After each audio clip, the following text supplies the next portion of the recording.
All right, the Sixers are done with their easy part of the schedule and already have an absolute gauntlet between now and the February 6th trade deadline. A tough stretch, which kicks off tonight when they take on the Orlando Magic. I am Derek Bonner, joined by Kyle Neubeck. Devon Givens has the day off as he got the chance to go to Eagles Packers. And Kyle and I, we are just great teammates, so we're happy to cover for him. And truthfully, whenever you can have somebody owe you a favor, that is generally a good thing. And boy, does Devon owe the two of us. Yeah, when I get offered tickets for next week, I'm calling in that favor real quick, buddy. Always a good thing. Before we get to tonight's game, though, we do have a major, and I mean a major update to the future of the Sixers Stadium Arena deal. Welcome to the PHLY Sixers show, presented by Bet365. Download the Bet365 app and use code PHLY365 when you sign up. Whatever the moment, it's never ordinary at Bet365. All right, Kyle, you made some phone calls today about the stadium news. So what can you tell us?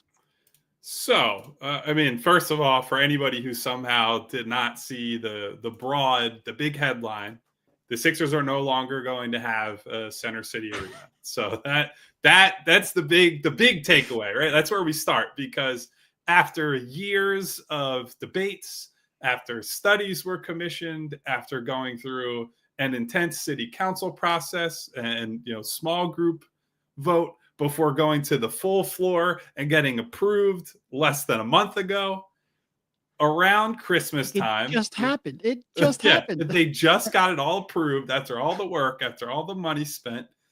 As it was described to me, around the holiday period, Comcast came back to the table to the Sixers and attempted to, and successfully attempted to, rekindle those negotiations and discussions, and that we had thought was burned. Because if you guys have paid attention to the rhetoric over the last couple of years, maybe not in recent months, but most of the last couple of years has been just a PR battle between Comcast and the interested parties in the Sixers ownership group, Sixers organization. So now, as far as I know, and we're waiting for the formal details and how things will be split and whatnot, but the Flyers, the Comcast, but the Flyers and the Sixers are going to go in on a new arena in South Philadelphia. Not the exact location details, not especially clear, but somewhere in that arena complex, arena area. And they will, as far as we know, split that and deal with the issues that come with splitting an arena, which we were told were a hard out for the Sixers and part of why they wanted to control their own destiny, build their own arena. One of the other things that I asked around about and heard on were that they will partner, the Sixers and Comcast, on a revitalization project at Market East. Now, whether those words mean absolutely anything and whether that happens point blank are completely separate ideas, right? Like, this is what we're being told. And I would say anybody who was skeptical about, hey, the Sixers are going to do this, this, and this at Market East, now imagine running into the same resistance that they did at City Council from protesters, from people who are actually in City Council, from people who live in the local neighborhoods, and consider that there's no real project that the Sixers could need at Market East now that this arena is going through, right? They're not going to build like a Sixers Hall of Fame. And if they get pushback on something like a mixed use area, so restaurants, housing, whatever, the Sixers and Comcast could easily just be like, we tried. And there's not going to be, in my mind, this is not reported, this is just my thought on it, there's not going to be the fight that needs to be there in order to like really push that through. So that to me is something that they're saying they agreed on, that they're going to do, but I would be skeptical of that until it comes to fruition. And then one of the other interesting pieces that I learned asking around, and this is not especially surprising, but in some of the initial reporting, we saw that Adam Silver, commissioner of the NBA, was potentially involved. I know less about Roger Goodell getting involved, but I do know that there have been rumors out there that the Eagles might be looking to build a new stadium themselves in the next decade, we'll say.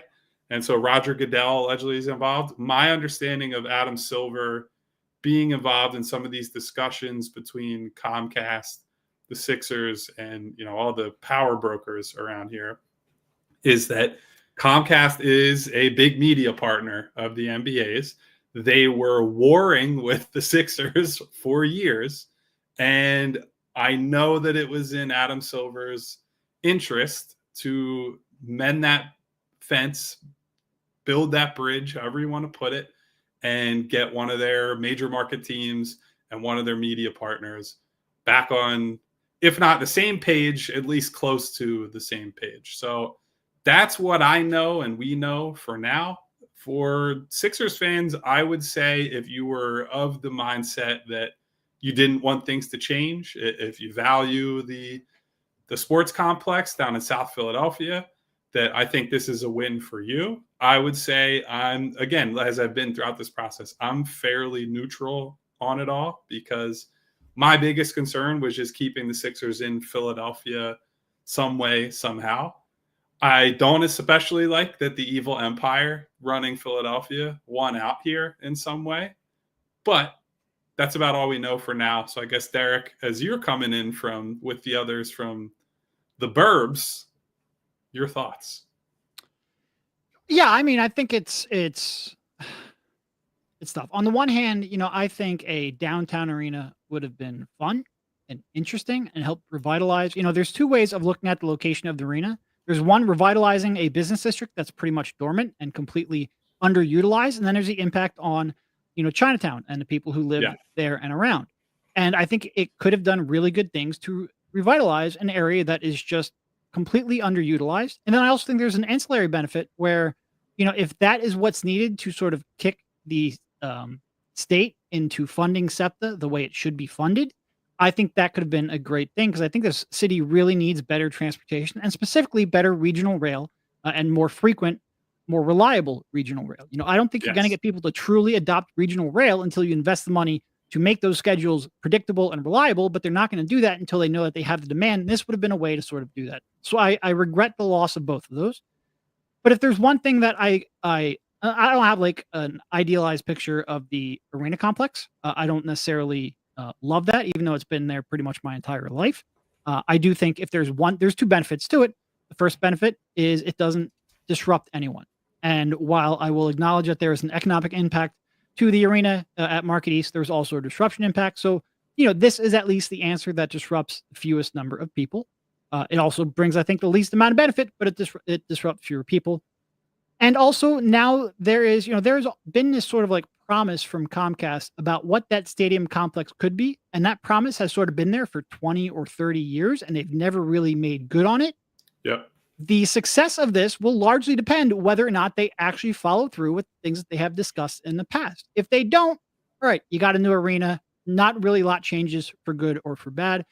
If you actually come through with everything and make that a place to be and make that a place that is, people really adopt and love and hang out at, then you have a chance to, build something, I don't want to say unique, but at least something good. So, look, to Kyle's point, I do not like Comcast. I don't trust Comcast. So them being a bigger part of this is a tough thing for me to accept. I will acknowledge that there is less disruption, especially for the people that live and work in that area. There's also less potential economic growth for people that live and work in that area. But there is at least, like I said, at the very least, it disrupts fewer people and you have a chance for Comcast to follow through on what they've been practicing on. I just don't trust Comcast to follow through with what they've been preaching. Yeah. And so I think that's probably the most important place for us to hammer these guys on right now, right? Like obviously, there will be people taking victory laps today. This was about billionaires negotiating with billionaires. Oh, sure. Yes. Ground level, nobody had an impact on this outside of the people that were in. No, the Sixers pushed through all your protests. They didn't give a darn. All right. This is about they didn't care until the money. This is profit maximization and nothing more. Don't get it twisted for sure. So what we need to hammer as them Green Bay for, just missed a field goal. Not that I'm watching at all. Nice. All right. 10-0 still. Although I did see there are a couple Eagles injuries that they're dealing with. Hopefully everybody comes out of that relatively unscathed. So where I think we need to hold everyone's feet to the fire is what you're talking about, Derek, which is if you're going to make all these promises, if you're going to show me all these ridiculous renderings of like, oh, this could be this, and this will be we're going to build hotels, and there's going to be this whole plaza and all this, then you got to actually do that, right? Because Don't give right us now, a shitty bar and a bull riding machine. Like, you got that's to what give I'm me more saying, than that. right? Yeah. Like right now, it's Xfinity Live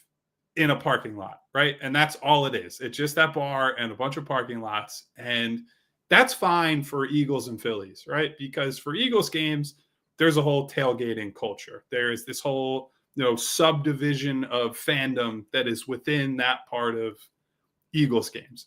Phillies games, it's summertime, it's warm, you want to be outside, you're going to be tailgating, and like that, it's accessible and easy and kind of built into that experience. For both the Sixers and the Flyers, the bulk of your sport takes place in the colder months. There is no real tailgating culture. And so you basically just show up to the game and then you leave. And it's a very transactional experience. And I'm not saying that building a bunch of bars and stuff there makes it less of a transactional experience, but it makes it so people are not really engaging with the city and the area beyond, like, you walk in the doors and you walk out and you drive home. And if you want it to be a community, if you want it to be a bigger piece of the franchise and the team, then you have to build and work and make that happen. And so I hope that Comcast and the Sixers actually live up to some of these promises that we're hearing, because I do think it would be cool to,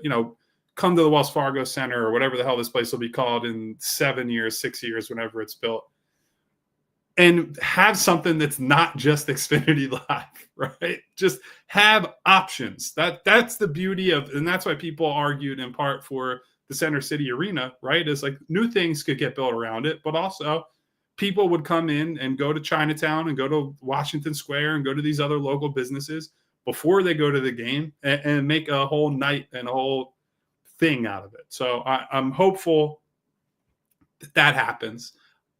I am concerned about what might happen now in that area of Center City now that this isn't going there. They also got bad news recently where the Macy's at the historic Wanamaker building is one of many that are closing down. And so that adds to, this is getting way away from Sixers Arena and Sixers stuff, but that part of the city could certainly use some. It's all right. Nobody's watching anyway.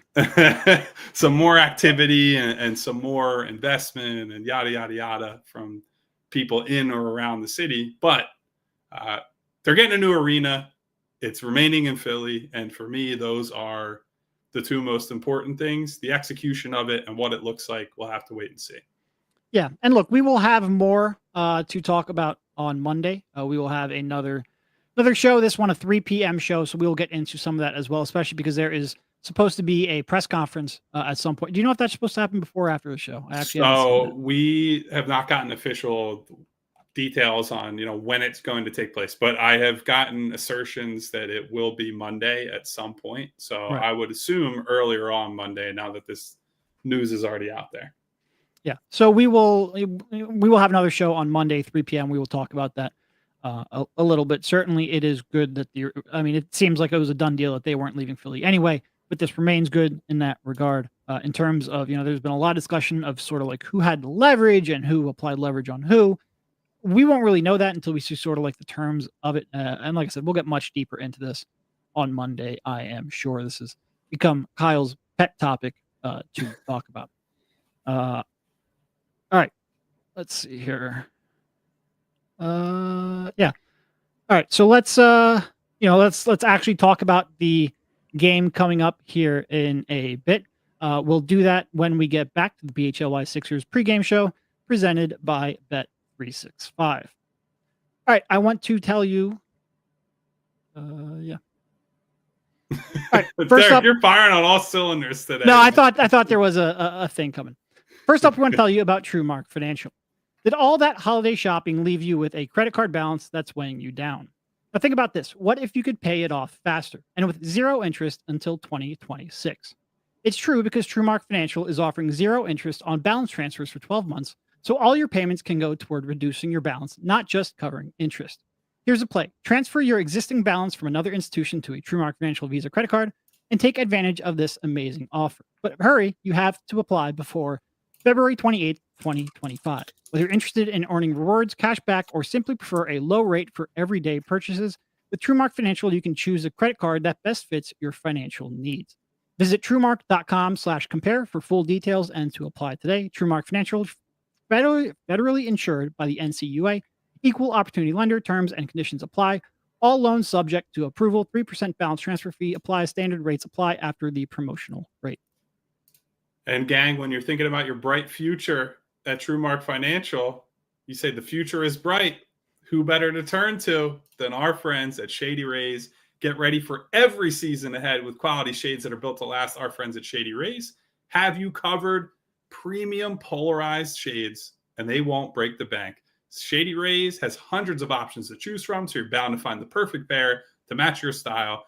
They probably even have a pair in your team's colors. We got the Birds sweatshirt on today.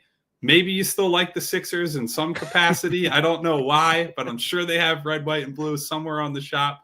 I've worn multiple pairs of Shady Rays on this show because I believe in the product, that they protect my eyes. I can look stylish at the beach. I can use them when I'm outside doing work on my house. I can use them when I'm walking my dog Louie around the neighborhood. They are great for all situations and all styles. Plus, if your shades ever go missing or they take an unexpected hit, they have the most insane protection in all of eyewear. Every pair backed by lost or broken replacements, and you can return them worry-free within 30 days if you don't love your shades, but you could also exchange them for a new pair. I doubt you want to return them and not have Shady Rays in your life. So exclusively for our listeners, Shady Rays giving out the best deal of the season. Head to shadyrays.com and use code PHLY for 35% off of polarized sunglasses. Try for yourself the shades rated 5 stars by over 300,000 people. All right, welcome back to the PHLY Sixers pregame show presented by Bet365. So this looks like this should be another fun one. Brother. So far in terms of who is out, Joel Embiid came in questionable for this one. He is out.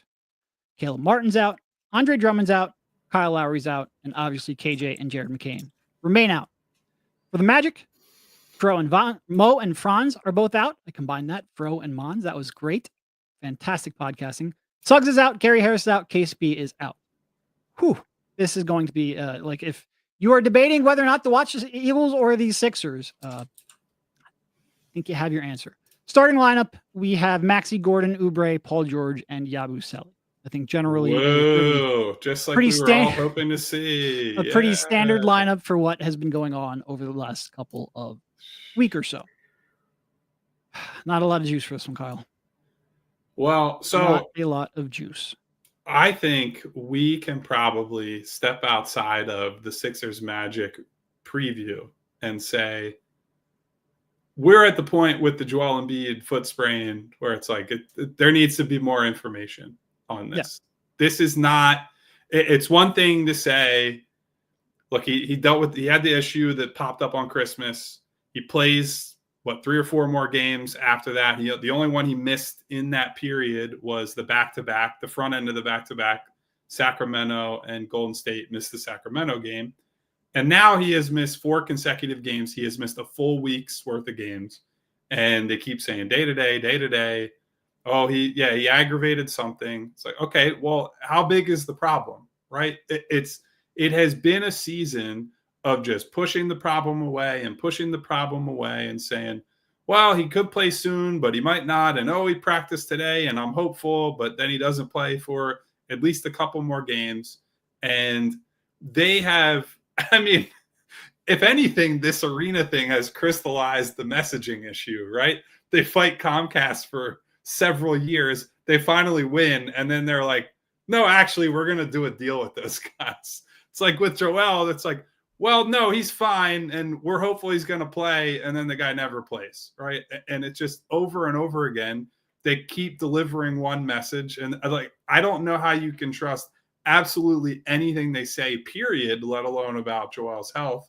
And so I'm concerned that this is something that, and look, one of the things we've said in years past, as many issues as Joel has dealt with since, he came into the league and had those issues, the knee, the face, the hand, the foot issues that he dealt with early in his career have been in the background, right? We haven't had to think about the navicular bone or anything else like that's been. But now we're talking about a 7 foot tall, pretty heavy guy who's dealing with a foot issue, a foot sprain in the middle of the year, while also having a knee that basically will never be the 100% that it was a few years ago or however long back you want to go. And it's just problem on top of problem on top of problem. And I don't know how you live like this. It's a crazy way to do business and to operate as a team that likes to say or claim and set itself up as a potential contender, right? Like you can't be, I say the same thing like every other show. You just can't be a serious playoff team if this is the reality for this guy. Yeah. And as we saw the other night, they can lose to absolutely anyone without him in the lineup. And this is a Orlando game that should be, look, I said in the start, this is the start of a tough stretch of the schedule, and it is. But Orlando specifically isn't all that tough because they have so many. I just read to you all of the injuries that they have. They have most of their starting lineup out. They've lost 6 of the last 9 games, including some against like Utah and I think Detroit. Although Detroit's like a 500 team, I don't really care. They're still Detroit. They've lost some pretty bad games here. They are vulnerable because of their injuries. But if you're going to sit here and start Eric Gordon, you're not, like, to your point, you can't be that serious if Joel Embiid's in and out of the lineup. You can't be that serious if you're starting Eric Gordon either. And like it's yeah. Nick did mention the other day that he had a setback with the ankle. Didn't really get into much, or the foot. Didn't get into much detail on what exactly that meant. But yeah, if he's going to miss now over a week, 4 straight games, there needs to be a decent explanation. I don't think there will be. That's not exactly how this organization or Joel Embiid operate in terms of injury reporting. But this is yeah, I guess you can take a tiny bit of solace because the last 2 games, Embiid had been ruled out pretty early on, like well in advance of the game. At least this time they waited a little longer to rule him out. Maybe that means he is inching closer to playing, but who really knows? But he has finished like legitimately like 10 games all season. Because right, he had the one where he got injured, the one where he got thrown out. Like he has not finished all that many games, and they have a pretty good record. You just have no idea. Like if he's only going to play a third of the games, you're not a serious team, as you point out. Yeah. And look, the Pelicans game is the best example. You can't count on this team to win any game without him right now. You can't count on them to win with him, frankly, right? Because while the record's been better with him, it hasn't been like, oh my God, this is a title winner type of record, right? Like it's just been an improvement on the slop and the sludge that is the team without him. And I think the deeper we get into the year, I know the belief coming into the season was they look like they're set up to win without him, right? You have a competent backup in Drummond. You bring in Paul George. You can stagger him and Tyrese in order to maximize your chances in these games without Joel. But both Tyrese and Paul, without Joel, have struggled to put together complete games, right? Like that Pelicans game on Friday, Tyrese had long stretches of that game where he was really, really good. In fact, I would say I was broadly happy with that performance. But that type of game from him has been few and far between. It's been a lot of terrible first half, really good second half, or vice versa. With Paul, you've been lucky to get one good offensive half, and he played very well in the second half of that Pelicans game on offense. But they haven't been able to count on the guys who should be their most reliable offensive players without Embiid. And so when you go into a game against Orlando, who granted, yes, they're very banged up, but they have been a tough out against a lot of teams this year. They have a clear identity, even as they lose guys. One of the things that's good about having 1,000,000 6'8" sized guys is that you just plug in another one when one goes down and say, at least defensively, we look kind of the same, right? Like offensively, you certainly get worse when you lose Franz. Jalen Suggs is a tough one to lose, and not having him and KCP means your backcourt talent is very, very limited in their current form. But they are still a team that has had a semblance of identity with or without their best players. And I think that's the tough part for the Sixers to hope to win in this type of game. the Sixers effectively don't have an identity, especially on offense, right? Like they've been kind of pesky on defense, right? In the top half of the league, normally around 12th-ish. I actually haven't checked this week to see where they're at, or if that's I think they're right there, 12 or 13. Yeah. Yeah. So it's in that same range, but being 12th in defense is not like, oh, that's a defining feature, right? That's no, but with Embiid on the floor, I think they're like 6 or 7, Okay. or equal to like 6 or 7. Obviously, when you don't have him, your rim protection changes in a big way. Yeah. Well, that underlines the point, though, right? If Big Fella's not playing, if he's the reason that you have an identity, then you don't have an identity tonight. And that makes it tough to expect them to beat a Magic team that, for whatever issues they will deal with tonight, they will have a style of play. It looked like a catch tonight. I think it hit, just judging by how everyone reacted. I am half watching it through the corner of my eye. No, I mean, it's they for the most part, they play decent defense, and their offense is an absolute train wreck. And that offensive train wreck has been true even when Joel's on the floor. The on-off numbers there don't get all that much better. They need to build an identity. They need to build it quick. It's hard when everyone's out of the lineup. It's hard when half your roster is basically unplayable, and it's hard when the coach doesn't seem like he has all that many solutions either. All right, let's move on to our pregame picks brought to you by Bet365. These pregame picks are from Bree. Kyle and I have made the decision. We don't do pregame picks, in part because we are Bet and Bree is on the case. In part because then you can't make fun of us for when they are wrong. So that is let's see, what does Bree have here lined up? Tyrese Maxey 20+ points. That seems pretty good odds on that one. Paolo with 25 points and 2 made threes on the parlay. Yeah, I think both of those are pretty fair, especially when you look at the fact that both of these teams have so many people out that your stars, you are going to have to rely on them quite a bit. And of course, this pregame pick segment is brought to you by Bet365. Use code PHLY365 when you sign up. Whatever the moment, it's never ordinary. Must be 21 plus and physically located in PA. If you or somebody you know has a gambling problem and wants help, call or text 1-800. Did you see that all-pro interception, baby? Let's go. I did not. I did not go back and look at the replay because we had a pick segment to get to, and I am a professional. Hey. Sometimes anyway. No, I just missed it. I wasn't looking at that point. I've been looking at that window probably a bit more than I should be. Well, Zach Bond is going to make a heck of a lot of money this offseason, and it probably won't be in Philadelphia if I had to guess. So what do you think? Enjoy it while it lasts, baby. Feeling good here, Kyle? And of course, I'm talking about the Eagles game, not the Sixers game. So yeah, we'll see if betting Bree is better than gambling Gibbons. I do like where her head's at on there. I don't like where the Sixers' heads are at because they are up there, you know what's most of the time lately. And without Joel, it feels a bit like a death march. I wonder if we are inching closer, Derek, to the scenario we both said was never going to happen, where one day we just wake up to a text that's, hey, we're shutting this whole thing down, like John Taffer on Bar Rescue. I still think they're close enough in the standings, and this injury should be minor enough that I don't think they're there yet. I think it's mostly us getting supremely frustrated because we have to watch this team every day. I don't think they're at the point where they will shut it down, but you never know with this team, man. I mean, they just legitimately just changed their arena plans seemingly overnight. So pretty much anything could happen. That's why I said, can't trust anything they say. Can't trust anything they say. All right, Kyle and I want to get back there and watch the end of this first half. For Bree, Kyle, and myself, and for Devon, who is probably having a much better time than any of us three, thank you for tuning in to the PHLY Sixers pregame show presented by Bet365. Enjoy the game, and more importantly, go Birds. Go Birds! We all silly like the man.